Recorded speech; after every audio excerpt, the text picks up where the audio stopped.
안녕하세요, 저스티스입니다. 지난 중국사 턴에서 556국에서 북이 수당으로 이어지는 화북의 역사를 살펴본 적이 있었는데요. 그때 강남의 역사는 다루지 않고 넘어갔었습니다. 따라서 이번 영상부터 위진남북조 시기 강남 역사를 살펴보고자 합니다. 오늘은 후한이 무너진 후에 강남을 차지했던 손호 정권, 즉 오나라의 흥망성쇠에 대해서 간략히 살펴보도록 하겠습니다. 여러분, 오늘도 좋아요 꾹 누르면서 시작하도록 하겠습니다. 후한에서 위초고의 삼국시대로 넘어가던 시절 중국의 화북지방은 호족이 강대해짐에 따라 더 이상 말을 듣지 않는 지방 정권과 중앙집권을 유지하려는 중앙정부 간 패권 다툼의 시기였습니다.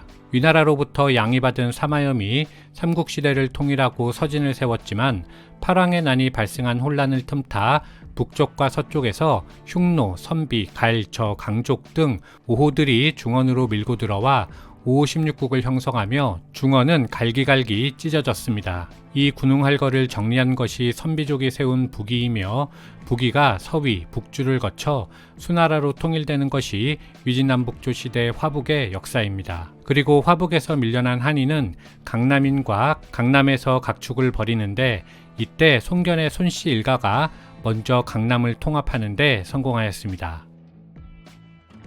위초고의 삼국 가운데 오나라는 건업, 즉 지금의 남경을 수도로 손씨 일가에 의해 세워졌기 때문에 손호 정권이라고도 부릅니다. 오군 부춘 출신의 손견은 젊었을 때 무공으로 후한으로부터 발탁되어 관리로서 일하였습니다. 184년 황건적의 난이 발생하자 손견은 중앙정부의 횡포를 피해 남쪽으로 내려온 유민들을 조직한 후 토벌군에 속해 활약했습니다. 비록 손견은 난중에 전사했지만 그의 아들 손책이 아버지의 군대를 이어받아 강남에서 정착할 수 있게 되었습니다. 당시 강남에는 오, 즉 현재의 소주 일대와 회계, 즉 지금의 소흥 일대가 개발되어 있었는데 오에서는 주, 장, 고, 육시 등의 호족이 성장하고 회계에서는 우, 위, 공, 하씨가 성장하고 있었습니다. 손책은 오와 회계에 분포한 호족들을 포섭하는 데 성공함으로써 손호 정권을 탄생시켰습니다. 유력 호족들이 손책과 함께하는 결정을 한 이유는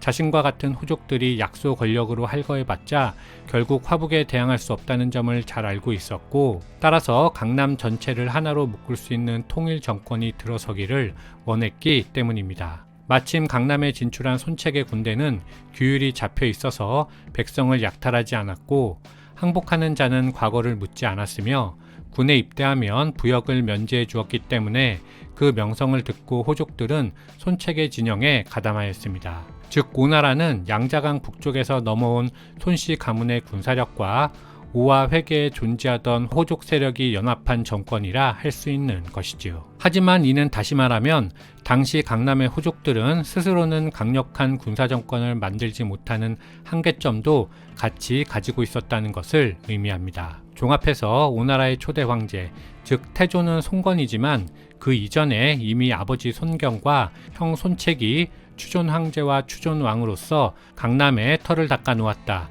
이렇게 정리하고 넘어가도록 하겠습니다. 세병제는 쉽게 말해서 아버지의 군대를 아들이 이어받아 자신의 군대로 사용하는 것을 인정하는 제도입니다. 장남 손책이 아버지 송견의 군대를 이어받은 것도 세병제라 할 수 있는데요. 이렇듯 오나라 군대는 황제의 군대부터 장군의 군대까지 모두 세병제를 통한 사병집단의 연합체라고 할 수 있습니다. 한편 둔전제는 쉽게 말해 군인들이 전쟁이 없을 때 아직 개발이 안 된 토지를 경작하고 국가에 일정 금액의 세금을 낸 후 남은 수익을 가져가는 제도를 말합니다. 중국에서 둔전제는 일찍이 한 무제 시기부터 이미 시행되고 있었던 제도로 화북의 조조 역시 둔전제를 일부 시행하고 있었습니다. 강남은 화북에 비해 미개간지가 훨씬 많았기 때문에 이를 효과적으로 개발할 수 있는 둔전제를 시행하지 않을 이유가 없었습니다. 따라서 송건은 둔전제를 오나라 병사와 농사의 핵심 제도로 운영하였습니다. 하지만 둔전제는 군대가 농경까지 폭넓게 관리함에 따라 자영농의 성장이 어려워지면서 사회가 더디게 발전할 수밖에 없는 단점도 있었습니다. 조조도 일부 둔전을 실시하였지만 화북은 이미 성숙한 자영농이 광범위하게 존재했기 때문에 이들이 호족의 성장을 억제하면서 중앙 집권을 도와주었습니다. 하지만 송건이 강남에서 전면적인 둔전제를 시행함에 따라 그 결과 호족이 각자의 물자를 비축하면서 자신의 세력을 확장할 수 있게 되었습니다. 마지막으로 오나라가 멸망하는 중요한 이유도 둔전제가 무너졌기 때문인데 이 부분은 오나라 멸망 챕터에서 좀 더 구체적으로 말씀드리도록 하겠습니다. 요약하면 229년 오나라가 정식으로 성립하자 송건은 세병제와 둔전제를 통해 당시까지 미개발되었던 강남의 광대한 황무지를 개발하면서 제국을 발전시켰고 50년 후 둔전제가 무너지면서 멸망하였다라고 정리하고 넘어가도록 하겠습니다. 넘어가기 전에 오늘날 중국과 베트남의 국경을 가르는 발단이 된 사건이 있어서 잠깐 짚고 넘어가도록 하겠습니다. 현재의 광서, 광동, 베트남 북반구는 손호 정권이 등장했을 때 명목상으로는 후한 13주의 하나인 교주로 묶여 있었습니다. 후한이 군웅할거의 말기로 치닫자 교주에서도 자사가 살해당하며 혼란에 빠졌는데 이때 그 혼란을 수습하고 교주의 안정을 가져다준 사섭이라는 인물이 있었습니다. 그는 교주에서 지배층으로 있던 후한 이주민의 자손으로 태어났습니다. 아버지 사사가 교주 최남단 일남의 태수였기 때문에 사섭은 낙양으로 유학할 수 있었고 유교 경전을 익힌 후에는 다시 교주로 내려와 교지의 태수로 임명되었습니다. 220년 조비가 한을 멸망시키고 위나라를 세우자 손건도 곧장 자립하여 오나라를 건국하였는데 사섭이 형세를 정확히 판단하여 손건에 대항하지 않고 복속하면서 손건의 제후가 되고 조공을 바치기 시작했습니다. 그런데 사섭이 바친 동남아의 조공품들이 오나라의 주요 재원이 되었기 때문에 226년에 사섭이 사망하자 손건은 그 생산품들을 독식하기 위해서 사씨 정권을 몰살시키고 해당 지역을 직접 통치하기 시작했습니다. 이때 손건이 사씨 정권을 무너뜨리는 일환으로 교주를 교주와 광주로 나누었는데 이것이 훗날 베트남과 중국의 경계를 나누는 씨앗이 되었습니다. 훗날 베트남인들은 사섭을 신호로 여겨서 사당을 세우고 제사를 지냈는데요. 지금 보시는 사진이 박린성 투언타인현에 있는 사섭의 사당입니다. 현판에 쓰인 남교 학조는 남쪽 교주 학문의 원조라는 의미로 사섭이 베트남의 문화 발전에 큰 공을 세웠다는 뜻입니다. 241년 손건 제위 중에 황태자 손등이 병사하였고 삼남 손화가 새롭게 태자가 되었습니다. 하지만 손건은 사남 노왕 손패를 총애하여 그를 태자와 차별 없이 대했습니다. 따라서 노왕을 태자로 옹립하려는 노왕당과 태자당 간 10년 권력 다툼이 이어지면서 오나라의 국력은 완전히 반으로 갈라졌습니다. 이를 이궁의 변, 이궁지쟁 또는 남노당쟁이라고 부릅니다. 승상 육손이 적자와 서자 사이에는 마땅히 차별을 두어서 황권 다툼의 씨앗을 없애야 한다고 충언하였지만 손건은 받아들이지 않았고 육손은 형벌을 받고 화병으로 사망하였습니다. 그리고 이렇게 시작된 국론 분열은 결국 태자를 패하고 노왕 손패에게 자결을 명한 후 9살 난 막내 솔량을 태자로 즉위시키며 마무리되는 듯 보였습니다. 하지만 손건이 사망하자 예상과 다르게 권력 다툼의 후과가 거세게 발생하였습니다. 새롭게 즉위한 제2대 패제 솔량을 보좌해야 할 중신들은 이미 태자당이나 노왕당으로 나뉜 후였기 때문에 국력이 하나로 모아질 수가 없었습니다. 이때 먼저 정권을 쥔 태자당의 수장 제갈각이 위나라와의 전쟁을 통하여 국력을 하나로 모아 노왕당을 억제하고 중앙집권을 확립하고자 했는데 253년 합비신성 전투에서 패배하였음에도 불구하고 전쟁을 계속하려 하자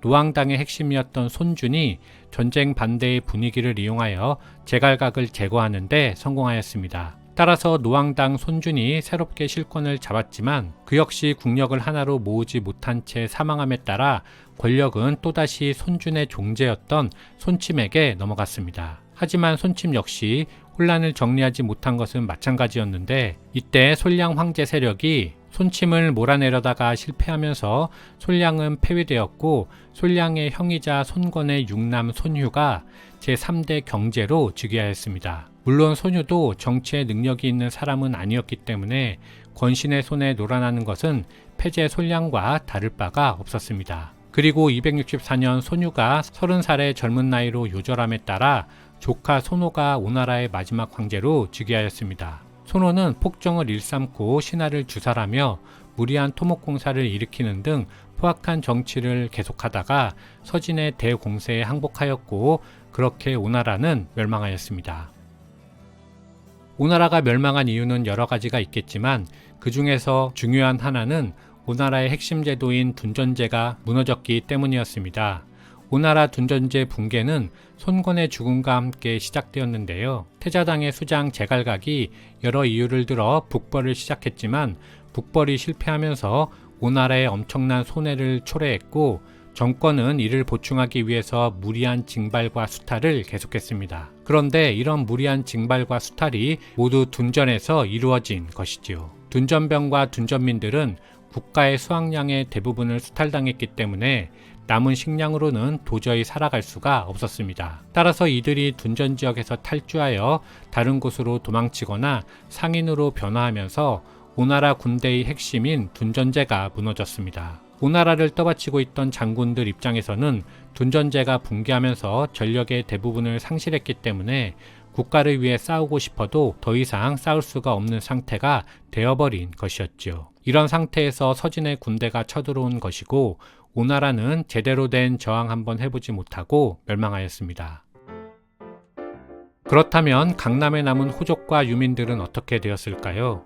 유민들 입장에서 보면 기존의 가혹한 수탈이 사라진 것은 일단 좋은 일이었습니다. 서진 왕조는 오나라 출신의 일부 인재를 뽑아갈 뿐 강남을 방치했기 때문에 기존의 호족을 중심으로 하는 대토지 소유자가 등장하며 많은 농민들이 그에 예속되었습니다. 따라서 오나라가 성립할 때부터 있어왔던 기존 호족의 농경지가 발달함에 따라 새롭게 생긴 호족들까지 강남의 호족들은 계속해서 할거할 수 있게 되었습니다.